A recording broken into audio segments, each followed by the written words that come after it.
We will proceed right to the discussion. Item 1, fiscal year 21 general funded budget review and fiscal year 22 outlook. Ms. Johnson. Good morning. Thank you, Mayor. Good morning, members of the commission, staff, in attendance. Hopefully everyone had a good weekend. So what I'm going to do this morning as part of this presentation, cover two main perspectives. One is to give the board a review of our FY21 general fund budget development, which is the current budget that we're in. We're nearing the tail end of it, but I wanted to put it into context, the challenges that we met in developing a balanced budget for this fiscal year, and then to give the board an outlook of what the general fund looks like as we look at the final throes of developing a balanced budget for fiscal year 22. So for the review of the FY21 general fund, I don't want it to get lost on us that we developed a balanced budget for this year in the midst of an unprecedented budget challenge, which was we were in the midst of a global pandemic recession, and there were various market changes that took place that affected the development of the budget.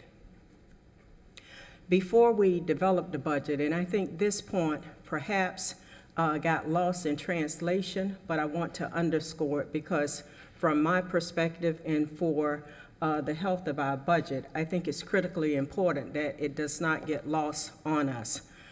Before the budget balancing process began, we looked at our past budget practice as it relates to the vacancy allowance methodology that had been utilized. And in looking at where we were at the point of budgets being submitted, we had a $4.2 million vacancy allowance that had been built into how we budget in the general fund. And that allowance basically consists of looking at all of the approved positions by the commission, calculating or projecting the length of time positions would be vacant, and then doing a pro rata reduction of the appropriated amount, and then balance the budget on that.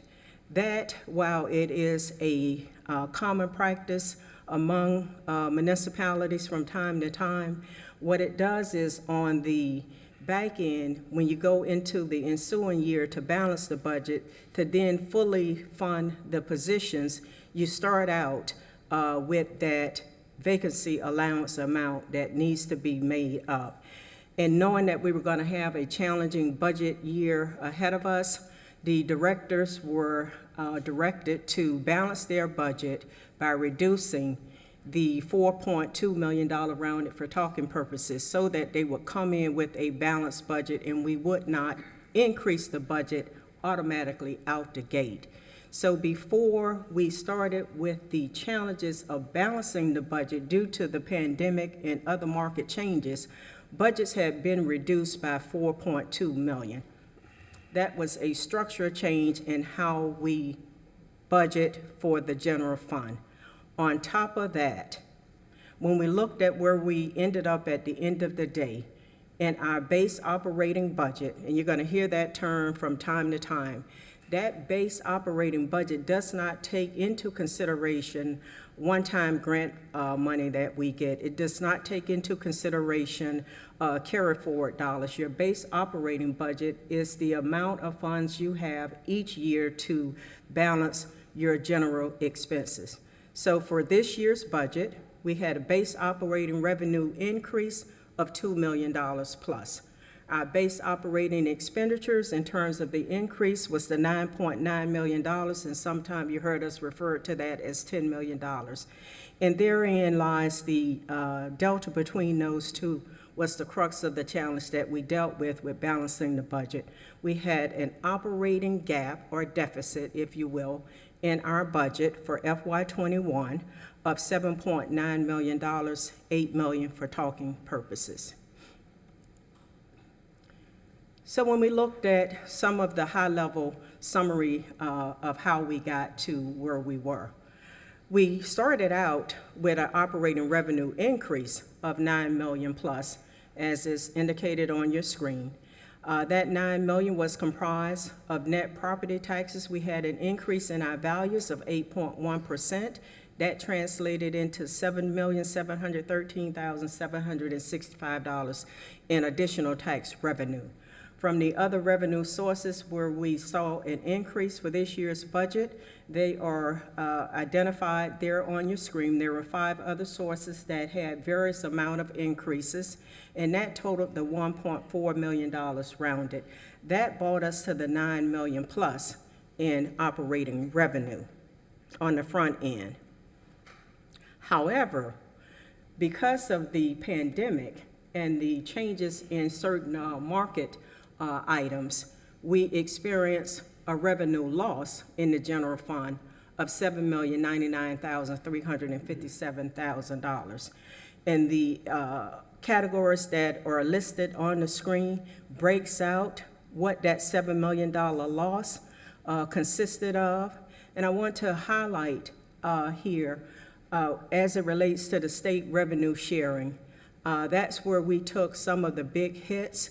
When you look at the half-cent sales tax, we lost almost $2 million, $1.9 million in revenue. In franchise fees, another big hit of approximately $1.3 million.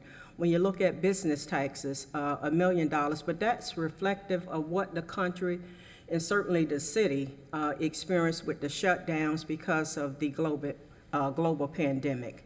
So we took a $7 million revenue loss and other revenue streams that fund the general fund. When you look at the increase of the $9 million and net that out with the decrease of what we lost, that's how we ended up with a net operating revenue increase or change of an additional $2 million.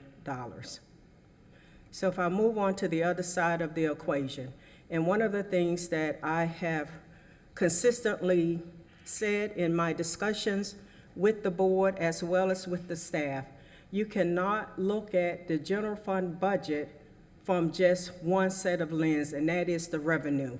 We do very well given the makeup of our city and the interest in the city, but we also have to have a balanced perspective, and that is on the expenditure side. And this is not the side that perhaps is as popular to have to zero in on, but however, you have to balance your budget with revenues and expenditures. So when we look at the expenditure side of our operating budget, we had increases in our base operations. And these are normal increases that you see annually.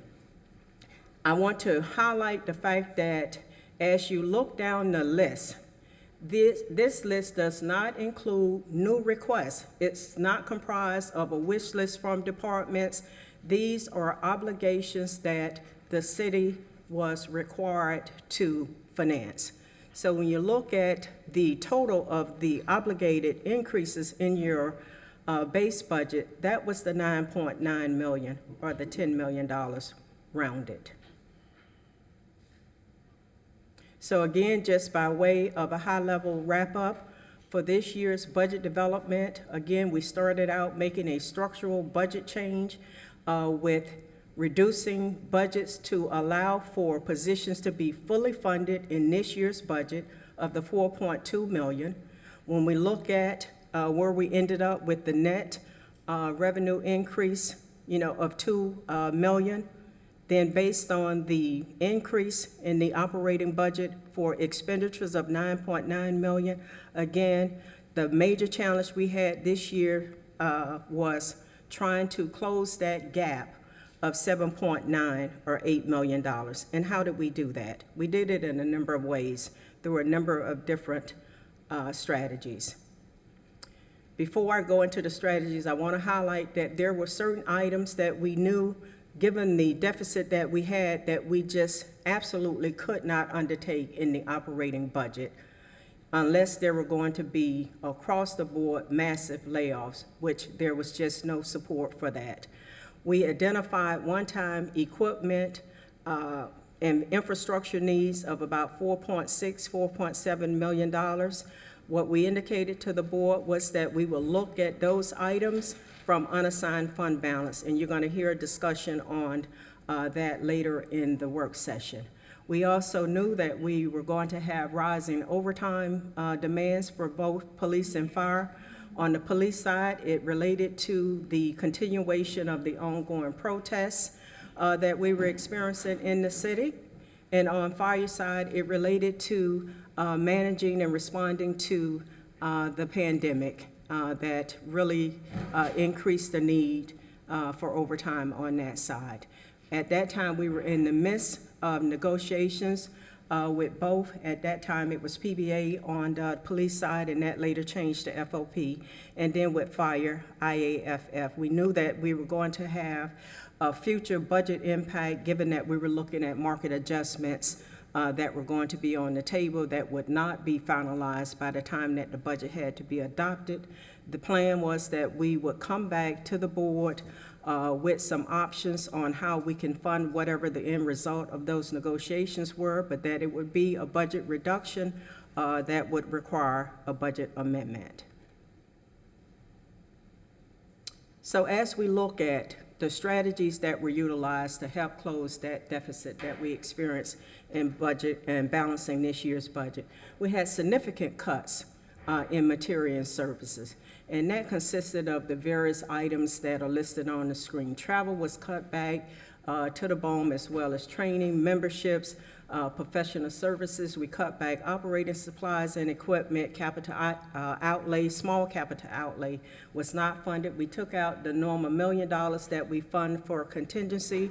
We cut out the education reimbursement that we normally provide to our employees to continue their education.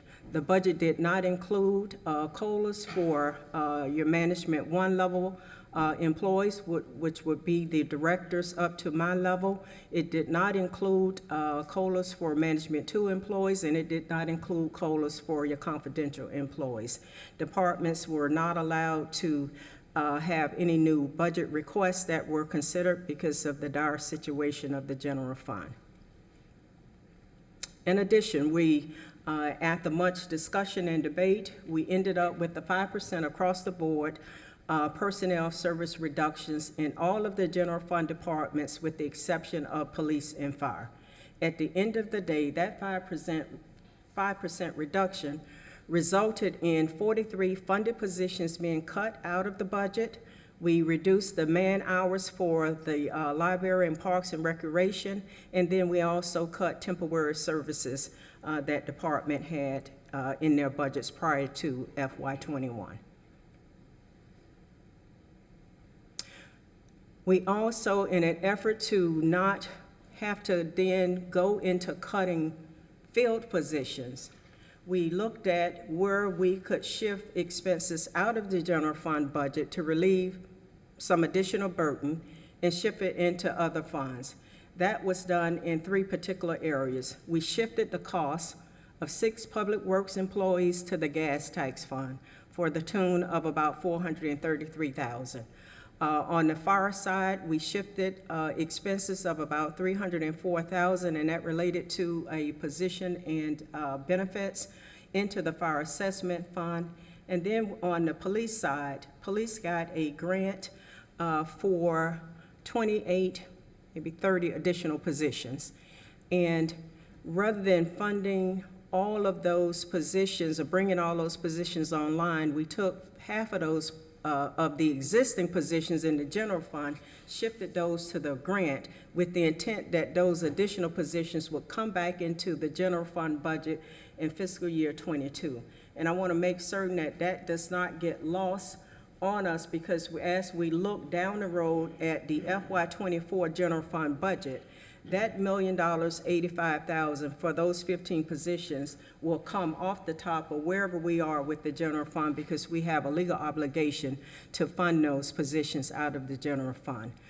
So if you look at that $1.8 million in shift that we were able to do, if we had not shifted those various items out of the general fund, we would have had to make reductions of an additional $1.8 million.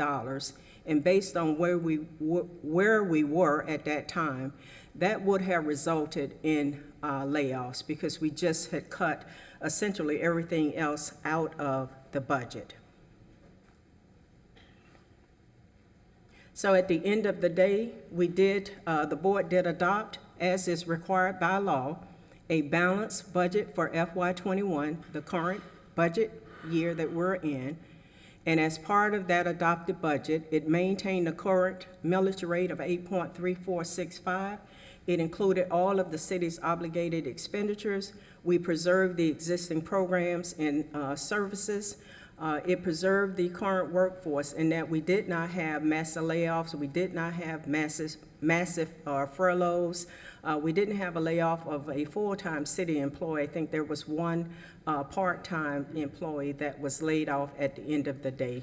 We were able to include the 3% COLAs for SEIU and PMSA, as well as the 5% step pay for then PBA, now FOP, and as well as IAFF. So we did balance the budget at the end of the day. Our general fund operating budget to the tune of $193,470,640. So that base budget is where we start now with fiscal year 22. So as we look at what our situation looks like for FY22, the picture has certainly improved over what we went through for this year. So as we look at our property taxes, we have the property tax based on what the property appraiser gave us for the final values July 1st. We have growth in our values of 6.66%, which translate, and I use the rounded numbers, $5.3 million of additional property tax revenue for the general fund. And we look at all of the various other sources that are listed there before you. We are estimating an additional $5.4 million from those various sources that fund the general fund. So that gives us, starting out, approximately $10.7 million of new revenue to fund the general fund compared to where we were for this year with a deficit of almost $8 million. So it is a much better picture that we're dealing with for FY22. However, again, as I've continued to point out, we have to look at the other side of the equation. You know, with our operating expenditures, based on the estimates that we're looking at right now, we're estimating an increase of about $14.2 million of new operational expenses coming into the general fund budget for FY22. And that comprised by categories. We have market mandates, and those are things that relate to the health insurance and items along that line of about $1.5 million. Our personnel expenses continue to rise at about $3.2 million, which is the norm when you look at municipal government. We have identified in terms of the step costs, and that would be for SEIU and PMSA that we are looking to build into the operating budget, the COLA and then VIVA of about $3.7 million, as well as providing for the police and fire market adjustments for FY22 of about $5.8 million. And the market adjustment for police and fire, for police, that builds in the amount related to the agreement that has been executed now at this point. And with fire, that amount relates to the tentative agreement that was signed back in late May, I believe it was. In addition, we have some other pending threshold issues that we're still working through and will be finalizing here within the next couple of weeks, hopefully. And with one of these, we will not have it finalized for certain, and that is we have union negotiations that are going on right now with SEIU and PMSA. As the board may or may not recall, with SEIU and PMSA, what we negotiated for the new contract was a 3-year deal that only included a 1 year on the financial, which was that 3% COLA, with the understanding that in the ensuing 2 years, FY22 and 23, we would come back to the table to negotiate what that would be, or if it would consist of a COLA at all. So we have started the negotiations with both unions. The board is aware that the police captains have been given the approval through PERC to unionize. They are still completing that process, so we have not yet sat at the negotiation table, but that would be an impact for FY22. Moving on, we do have some vehicle replacement and purchases that we've not been able to dial into the budget. That's going to continue to be a challenge with how we fund our vehicle replacements and then new purchases. We're still going to be grappling with how we're going to be able to fund police and fire overtime, given the fact that in both budgets, for police in the operating budget was $2.2 million, and for fire, their operating budget included $2.7 million for overtime. In an effort to negotiate a deal for the market adjustment, the only area that we had available to us to be able to negotiate the contracts was using the overtime. So the $2.2 million for police is what was the lion's share that funded the executed agreement, and the $2.7 million for fire is what is being utilized to fund the tentative agreement. So that $2.2 million for police is no longer dialed into the operating budget, nor is the $2.7 million for fire dialed into the operating budget. However, we know that there is going to be overtime with both areas. It certainly should not be overtime at the level that we've seen it in the past, because each operation will now be in a position to overcome some of the recruitment challenges we experienced because of where we were in the market, and then being able to fully fund the positions and recruit the vacant positions. We are presuming that that is going to significantly reduce the overtime that we've experienced. And certainly we have to still identify what would be the appropriate amount of overtime to budget, something less than what we've had, and then how do we fund that? Another area that we're still grappling with is what do we do about our confidential employees, Management 2 and Management 1. Would we be in a position to put the 3% COLA in the budget? I will tell you, as the city administrator, to the greatest extent possible, I am looking to include the 3% for at least confidential and Management 2 within the budget. Just looking at what we're beginning to experience with the HR director, we have been tracking on a monthly basis the turnover in non-public safety operations. And we're at a very high number between October 1 and as I speak to you regarding this issue. The vast majority, I wouldn't say vast majority, at least half of the positions were employees offered an exit interview.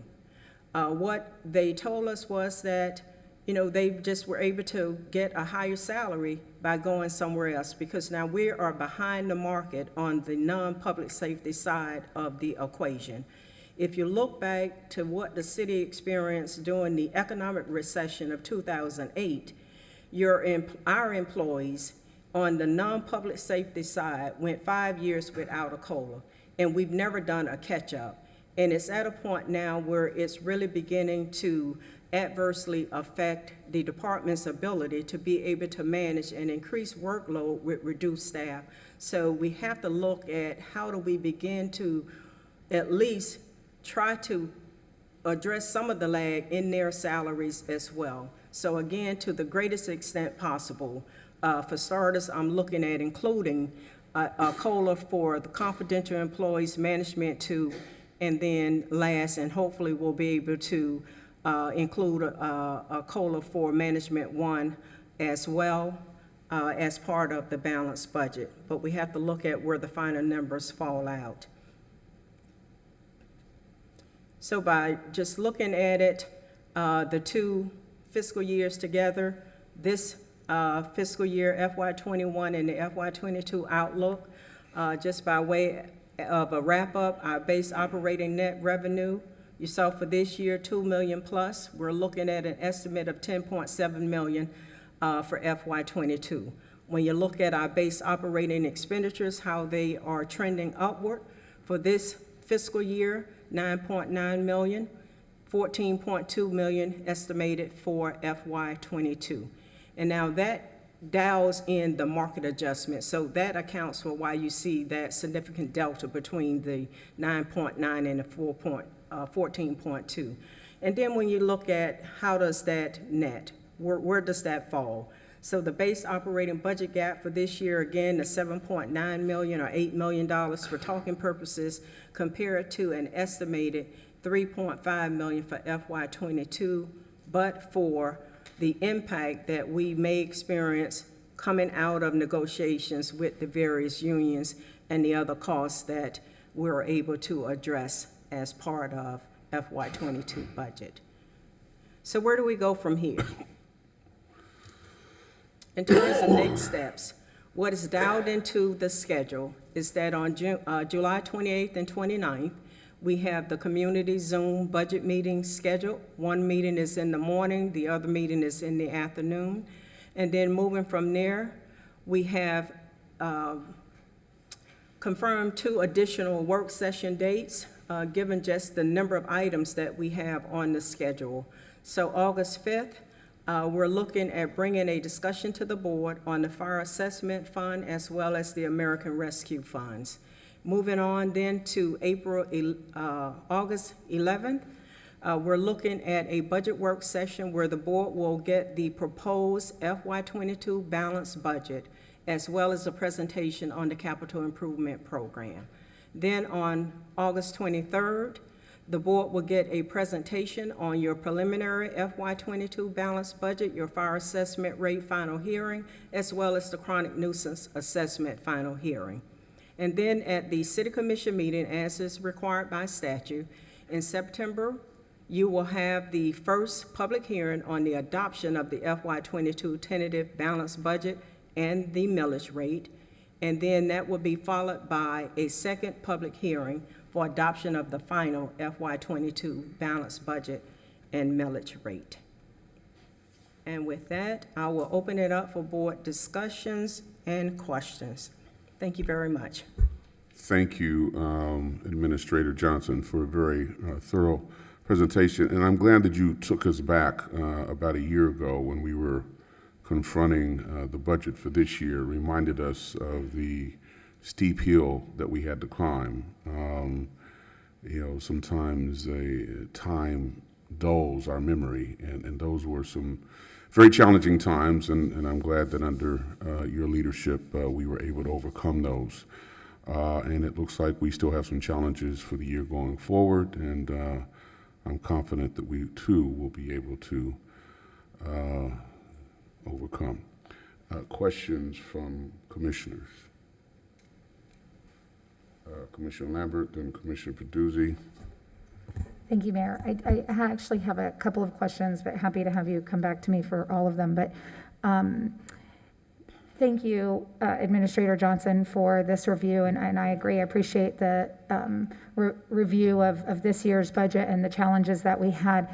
And that's my first question as it relates to, as you now have been through this process from beginning and now closing out and starting over again on this year, we didn't fill a lot of positions that were vacant. And then, as you mentioned, we looked at the 5% decrease across the board of all of our departments. I'm curious, when we talked about doing that, we also talked about looking at efficiencies within our departments. And so I'm curious as to if you could speak to what efficiencies we implemented. Is our services being impacted by those cuts, so that we're looking at, do those need to be replaced as we move forward? I mean, I know you mentioned the COLA for confidential and management employees, but are there other areas that we need to be looking at as well?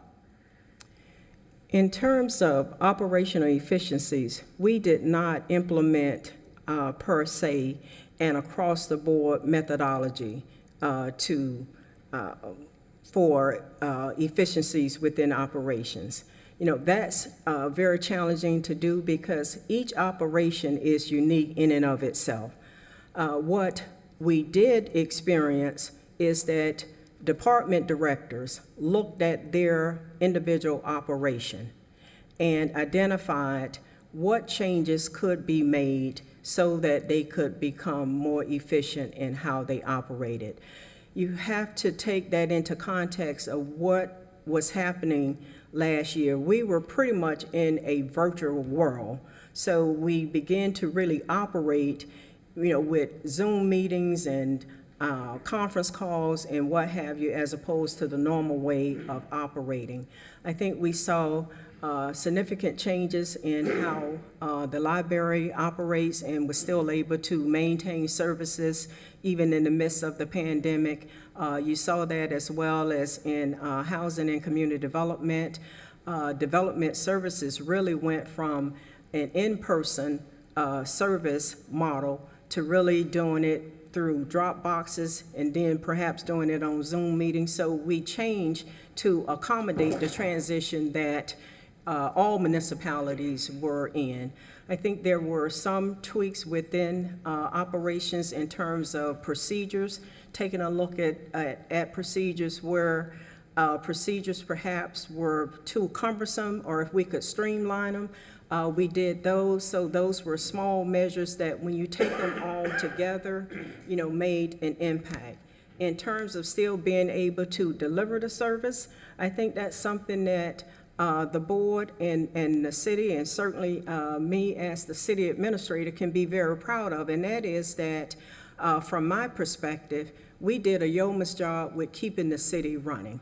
I mean, we kept permits going out of the door, and as a result of that, you see where the construction, you know, has continued.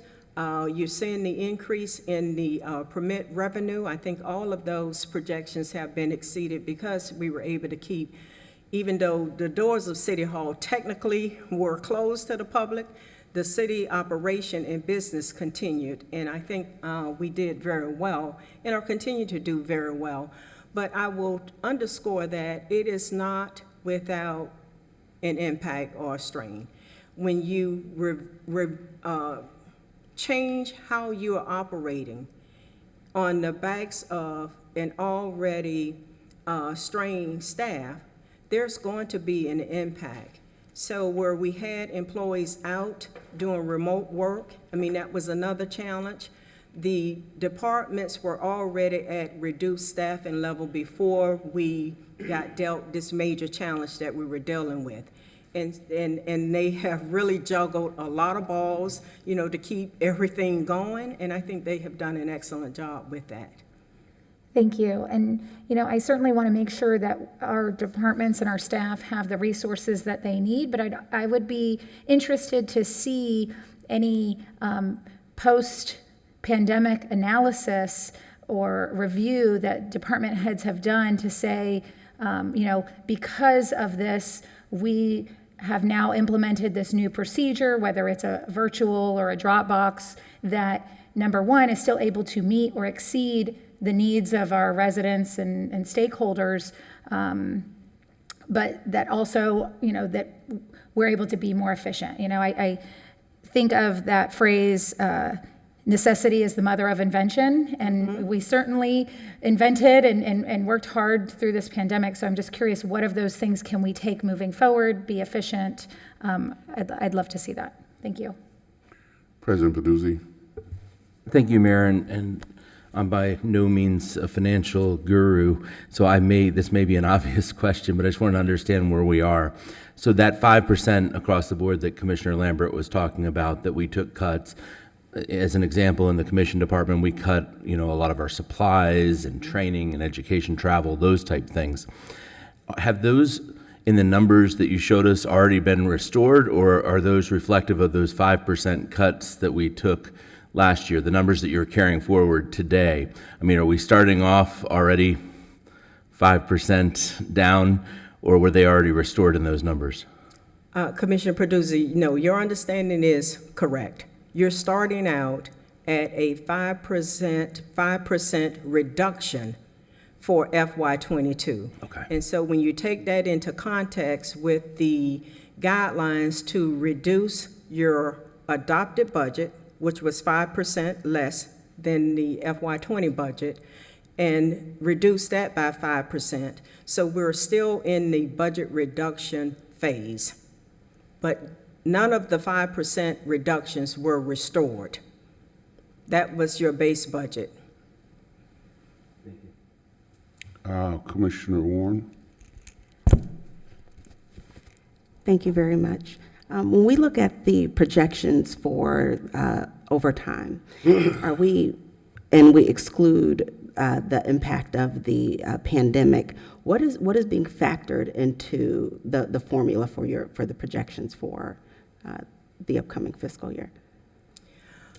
For FY22, we have not yet looked at what factors are going to come into play with determining the amount of what will be budgeted for overtime. That's why that's deemed as a pending threshold issue.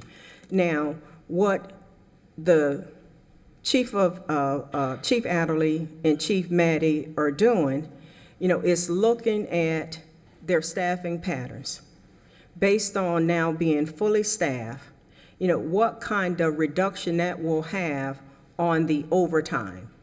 So that will address perhaps the overtime that was tied to the protests, which, as we stand right now, have seemed to have died down, as well as the overtime that was tied to the pandemic. However, there are other reasons for overtime. So then you look at what are some of the other factors that will cause overtime. Even when you're full staff, looking at perhaps, let's say, for example, and I'm qualifying this for example, if you look at your amount of sick time or call-ins for sick, and then what does that do in terms of particularly with fire? So if you got a high rate where, for various reasons, people or members within the bargaining unit are calling in sick, you have to then staff that because you have to have a certain number of firefighters on each vehicle or engine or what have you. And then, so how much of that overtime relates to that? They are going through that exercise, and at the end of the day, in fact, we already have a meeting teed up for this afternoon with the mayor at the table.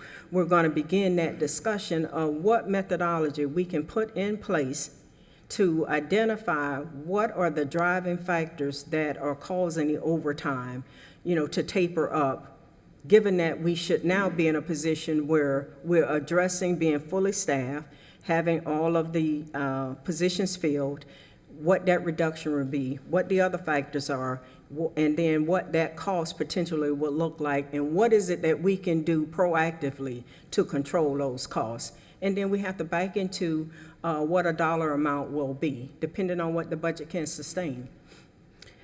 Do we also consider special events and where there are people that are hiring officers to perform special events? Does that come out of this, and is that offset by the end user? When for special events, and if I'm inaccurately articulating this, someone from staff, please correct me. But for special events, the organizers usually will reimburse for the cost, for having police and fire there. So while it may be a cost to the city, that's a cost that we get reimbursed for. We don't do special events for an organizer, and then, that's a gift that we give them. They're doing the event. So that is a cost that they will pick up. The overtime that's in the budget is the overtime that relates to actions that the city or events that the city itself has to provide.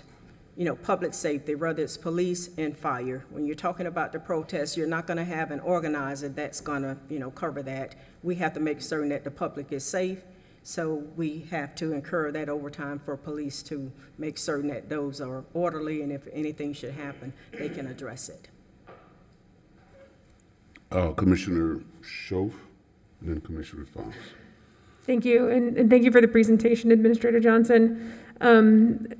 I wanted to kind of take a look at the whole financial picture. I know the city is slated to receive American Recovery Plan Act funds, understanding those cannot take the place of operational needs. Is there opportunities within our budget where maybe we were going to take something on as an operational expense that can now be capitalized, that gets taken care of by another fund such as the American Recovery Plan, so that we can kind of diminish that gap and then essentially harden our infrastructure or, transfer those costs into other areas? And I'm thinking through here in terms of the operating budget. I don't know of a particular area within the operating budget where that can be done, simply because of the fact that your operating budget is the ongoing expenses. Now, if you look at the pending threshold issues, where we had vehicle replacements, and if there are one-time capital needs that are identified when we go through the capital improvement program, those would be areas that we could identify potentially for American Rescue Funds.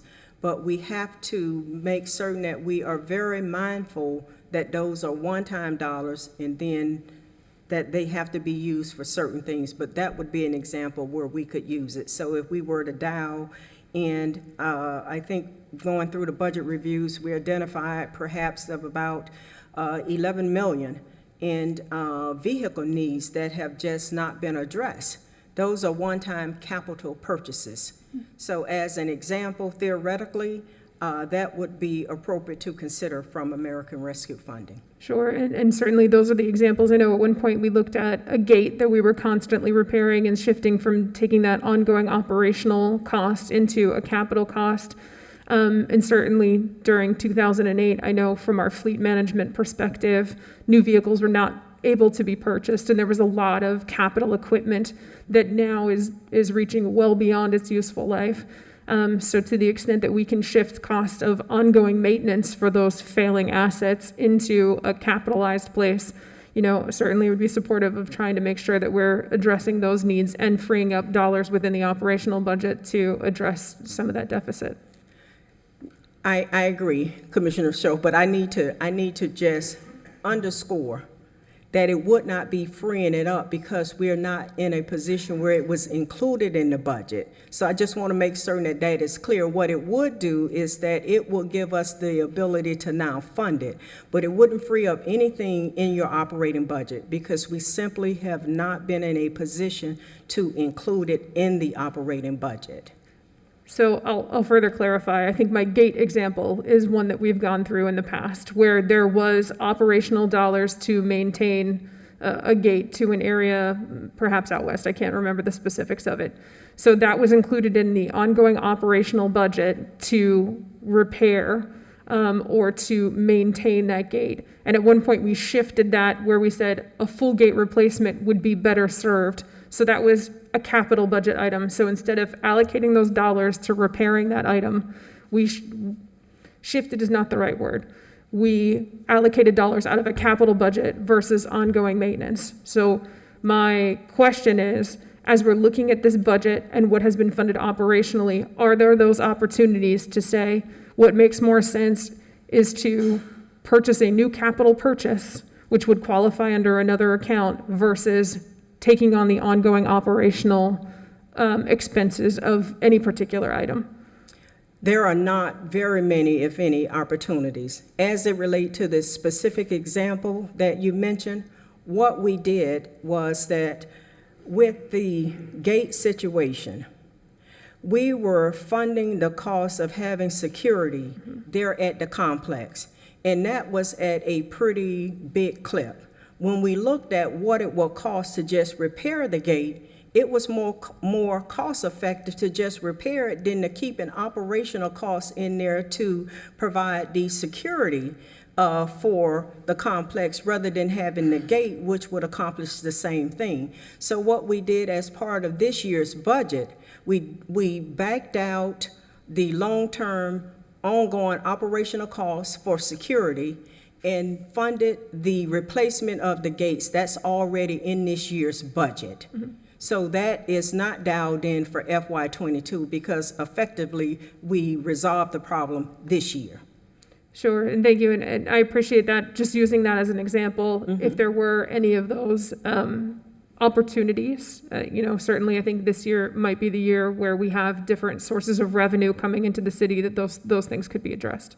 I want to assure you that we are looking at the budget with a fine-tooth comb, and if we're in a position to identify where legally we can do that, we certainly will do it. One of the things that you can't do with the American Rescue Funds is that you can't supplant general fund expenses with the American Rescue Fund. So we have to make certain that legally we're doing what the law requires, so we don't put the city in a position where we take our off of the requirements, and then there's that clawback where down the road we now are facing a repayment of it. But we're looking at every opportunity to use the American Rescue Funds as is legally permissible. Thank you. And we're going to be having a work session on that with more specific proposals for the use of those funds, right? Yes, sir. On August 5th. Commissioner Fox. Thank you. My question also pertained to the American Rescue Fund, but I guess I know that we're going to be speaking about this on August 5th, and I appreciate that we will have more detailed discussion about it. But I guess just generally, I remember from the PowerPoint you sent us about some of the list of items that could be used. I believe there were things like first responders, repayment from overtime during COVID and things like that. So I think we have infrastructure needs that maybe we already had, but could they not be moved from, the general fund, instead of using those funds, just using them instead from this fund? I guess I'm just looking at some of the things that we've just gone through, for example, the first responder overtime, and I believe that was something that was in the package you sent us, so I just wondered if you could talk a little bit more about that. Okay, again, to where costs are legally permissible to fund under the American Rescue Funds, we will do. Even if it turns out to be the overtime for police and fire. As it relates to infrastructure, because infrastructure is not dialed into the general fund operating budget, it would not be replacing anything that's already in the budget, but where infrastructure is permissible under the American Rescue Funds, we know we have a host of infrastructure needs within the city, and those are the kinds of discussion that we will be bringing to the board. So we will lay out in great detail what is permissible under the plan, and then what our needs are, what has been proposed or recommended by the city, directors, not city, the directors, vetted with the mayor, and then the board will have that opportunity to have input on it.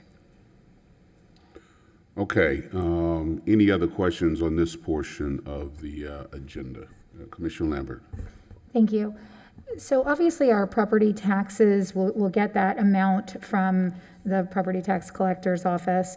But what about tracking and projecting what our revenues are going to be for the city? How often are we updating that projection, and how are we realizing that? Finance does a good job with, projecting where our property tax revenue and all of the general fund revenue sources will be. What we have to keep in mind, that was a very challenging thing to do given the pandemic. It was really hard to project how the economy was going to come back. Where property taxes, we really don't have to take the lead on trying to project that because you have the property appraiser doing that. However, I will tell you through development services, Rick Green does a good job with tracking, new constructions and then what that impact is going to be on the tax base. So we always have a pretty good idea of what kind of growth we're seeing in the city. But we really rely on the property appraiser to give us those numbers. As we look at the other sources, we'll be able to get back on track, hopefully, depending on where the country ends up here now that we are grappling with this Delta variant, how the economy is coming back. While we are seeing that a number of the revenue streams have come back over where we were going into the development of this year's budget, not all of them are at the level pre-COVID. So we still have some room to increase revenue streams back to the level they were before COVID hit. We seem to be on the uptick, but we're not yet where we were before then. From my perspective, the biggest challenge that we have with not having to annually be in a situation where we're doing budget reductions is somehow getting, a handle on expenditures. Because irregardless of the growth in revenues, if our expenditures continue to outpace the revenues, we are going to be in a perpetual budget reduction mode.